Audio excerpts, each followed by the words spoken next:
ఆ ముందు వీడియోకి ఇది కనెక్షను. దాని కూతురు ఇప్పుడు అతను జస్ట్ అలా మాట్లాడిండు.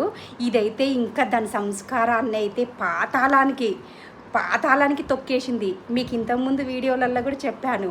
ఎంత కుసంస్కారం అంటే దానికి దాని బిడ్డకి 2 బిడ్డలు పుట్టిర్రు, మంచి స్టేజ్లో ఉంది. ఇప్పుడు నేను దాని సంస్కారం ముందర నా సంస్కారం చాలా గొప్పది, నేను చెడుగా అనుకోవచ్చు కదా.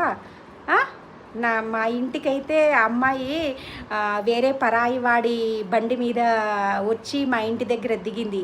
మేమెంత మంచిగా అనుకున్నాము అంటే నీ బుద్ధికి మా బుద్ధికి ఎంత తేడా ఉంది. ఒకటి గుర్తుపెట్టుకోండి, మనము ఈ నోరు ఇచ్చింది చాలా గొప్ప.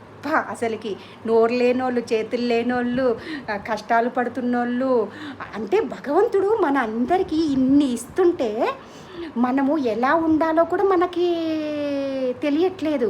ఏమండి, మళ్ళీ అందరి అనుకోకండి ప్లీజ్. కొంతమంది అలాంటి దొంగముండల్ లాంటి వాళ్ళకు మాత్రమే చెప్తున్నాను. ముఖ్యంగా ఈ దొంగముండ అంటే నాకు చాలా అసలుకి నా మనసునైతే ఇది డైరెక్ట్గా అనలే, ఏంటంటే ఎవరో అంటున్నారే అని నాతో అన్నదనమాట. అందుకే దీన్ని అంటేనే నాకు దాని ముఖం చూడడానికి కూడా నాకు అంత అసహ్యం, అంత బాధ పెట్టింది. నువ్వు ఇక నుండైనా మారు. ఎందుకంటే మీ అక్క పిల్లలు, మీ చెల్లెల పిల్లల గురించి కూడా నువ్వేమేమో చెప్పేదానివి, తప్పే కదా. మీ అక్క గురించి చెప్పేదానివి, మీ అక్క పిల్లల గురించి చెప్పేదానివి.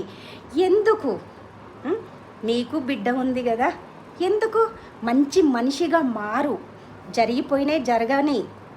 ఇక నుండైనా మీ అందరూ కలిసే ఉంటారు కదా. మేమంటే ఎక్కడో దూరంగా పడి చేస్తున్నాము, మా బతుకులేమో మేము బతుకుతున్నాము, మంచిగా హ్యాపీగా ఉన్నాము. మాకు ఒకరు లేరని బాధ లేదు, ఎందుకంటే మాకు దేవుడు ఉన్నాడు. మేము ఎవరు ఎలా చూస్తే అలా చూడటమే మా మెంటాలిటీ, అంతే. మేము రాసుకొని పూసుకొని తిరిగే మెంటాలిటీ మాకు లేదు.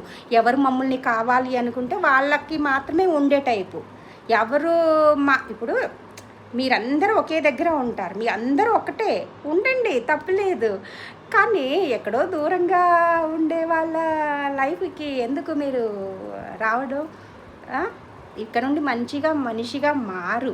నీ ఏజ్కి నేను రెస్పెక్ట్ చేస్తున్నాను, పెద్దదానివని. కానీ నీ మాట వల్ల నీకు ఈజీ అనిపించవచ్చు ఆ మాట అనేది. నేను ఎంతో గొప్పగా బతుకుతున్నప్పుడు ఆ మాట నన్ను ఎంత బాధ పెట్టింది అనేది నీకు తెలియదు. సో అది పాపిష్టి మాట అన్నమాట, ఓకేనా. నీ కూతురు ఉందని మర్చిపోకుండా బ్రతుకు, మంది కూతుర్ల జోలికి రాకు. అది నీ అక్క కూతుర్లైనా ఏ కూతుర్లైనా నాకు ఒకటే.